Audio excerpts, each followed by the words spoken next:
नवादा में जो कांड हुआ था, जो 80 के घर दलितों का जला दिया गया था, उस पर भी कोई एक्शन नहीं लिया अभी ना? देखिए वहाँ पर एक्शन लिया गया है। जैसे ही वहाँ को सूचना मिला हमारे प्रदेश कमेटी को कि वहाँ पर रात में 80 दलित घरों को जला दिया गया, उनका सेना उजाड़ दिया गया, खाने का एक दाना भी नहीं बचा था। तो वहाँ हमने राष्ट्रीय अध्यक्ष ब्रोकेट चंद्रशेखर आजाद जी का सूचना आया प्रदेश कमेटी में, तो वहाँ से भीम आर्मी आज़ाद समाज पार्टी के प्रदेश कमेटी के लोग गए। वहाँ जाकर नवादा में जाकर वहाँ पुलिस प्रशासन से बात किए, वहाँ जिलाधिकारी से बात किए, वहाँ उन लोग को रहने खाने पीने की व्यवस्था कराया और तुरंत बोले कि उनको अरेस्ट करो। ऐसे लोगों को अरेस्ट अगर नहीं करते हैं फिर हम लोगों ने यहाँ से उठेंगे नहीं। ये आंदोलन लगातार चलेगा, पूरे बिहार भर से नहीं बल्कि पूरे देश भर से लोग आएंगे, भीम आर्मी के लोग आएंगे, इस आवाज़ों को मजबूत करेंगे, इस दलितों के साथ खड़े रहेंगे। हालांकि उसी दिन 15 लोगों का अरेस्टिंग हुआ, अभी लगातार अरेस्टिंग हो रहा है और उनकी व्यवस्था भी किया जा रहा है। बाकी सब नेता लोग कहाँ हैं, कहाँ लोग ध्यान देखिए ये तो बात हमारे लोगों को समझना होगा। यहाँ जो पूरे देश भर में दलित और मुसलमानों के साथ लगातार अन्याय अत्याचार हो रहा है, इस बात को दलित और मुस्लिम को समझना होगा। अगर नहीं समझेंगे तो फिर उनको कहीं न्याय नहीं मिलेगा, कहीं के नहीं रह जाएंगे मेरे भाई। क्योंकि जिस तरीके से देखो लगातार वहाँ पर 80 घरों को जला दिया गया दलित को, वहाँ पर कोई नेता ने नहीं आया रोड पर। कौन नेता आया? कोई नहीं, सिर्फ एक भीम आर्मी के लोग आए। आरजेडी कहाँ थी, जदयू कहाँ थी, कांग्रेस कहाँ थी, भाजपा के लोग कहाँ थे जो कह रहे थे कि हम दलित के हितैषी हैं, गरीबों के हितैषी है। कांग्रेस कहता है हम दलित के हितैषी है, आरजेडी कहता है सबसे बड़ा हम दलित और मुसलमानों के हितैषी है। वे लोग कहाँ थे, उनके नेता कहाँ थे? मेन तो यही लोग करवा रहे हैं। अगर ये नेता नहीं करवाते तो ये घटना नहीं होता।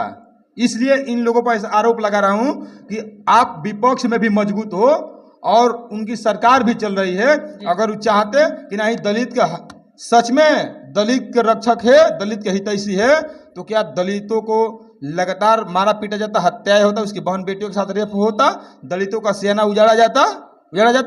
नहीं उजाड़ा जाता है। इससे यही साफ होता है कि ये विपक्ष के लोग भी करवा रहे हैं और पक्ष में जो सत्ता में बैठे लोग हैं वे मिलजुल कर करवा रहे हैं, ताकि ये दलित मजबूर होकर हमारे पास आए, गुहार लगाए, ताकि समझे कि अब मेरे पास कोई नहीं है, मेरा आवाज़ यही है। लेकिन दलित और मुस्लिम समझ गया है।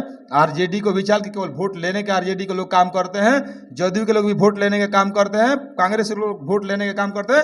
अब इनके हम लोगों ने चनाकी समझ गया है दलित और मुस्लिम। आने तो विधानसभा का चुनाव 2025 में ऐसे लोगों का नहीं जड़ से उखाड़ कर फेंका जाएगा तो फिर कहना है।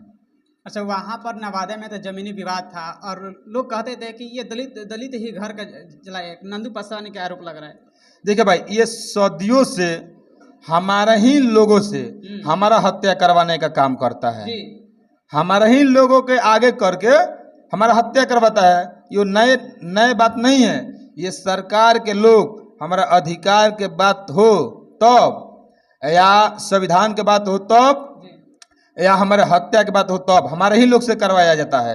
सरकार में भी हमारे कुछ लोग हैं जो सुरक्षित सीट से जीत कर गए हैं, उनके कलमों से, उन्हीं के कलमों से लोगों ने आरक्षण में प्रहार करवाते हैं।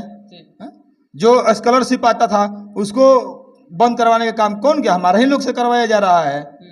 और जो हमारे 80 घर के जलाया गया है, हमारा ही लोगों के हाथ से करवाया गया, क्योंकि उनको आगे रखे ऐसे हमारे लोगों को समझ में नहीं आता है। कम से कम उनकी बातों को, उनकी रहन सहन को समझना चाहिए कि ये लोग क्या साबित करना चाहते हैं। हमारे कंधे पर रखकर वो लोग पीछे से फायरिंग कर रहा है, लेकिन हमारे लोग नहीं समझ रहा कि जिस दिन हमारे लोग समझ जाता तो फिर ये लोगों का, हम लोगों ने ये मुट्ठी भर लोगों का कुछ नहीं समझते। लेकिन मजबूर हम अपनों से है।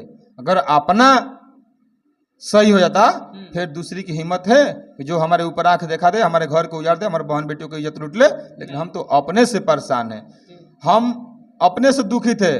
क्योंकि जब अपनों ने वार करता है तो फिर जब पलट के जवाब देने की बारी आता है तो देखते हैं तू अपना है, अपना खून है, अपना भाई है।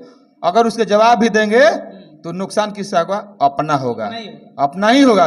इसलिए हमने मजबूर होकर जवाब नहीं दे पाते हैं। लेकिन हमारा ही लोग नहीं समझ पाते हैं। लेकिन जिस दिन समझ जाएंगे, तो जिस दिन हम लोग इनकी चाल समझ गए, हम लोग की जैसे हमारे लोग भी उनकी चाल समझ जाते हैं, तो उनकी दालें नहीं गलती।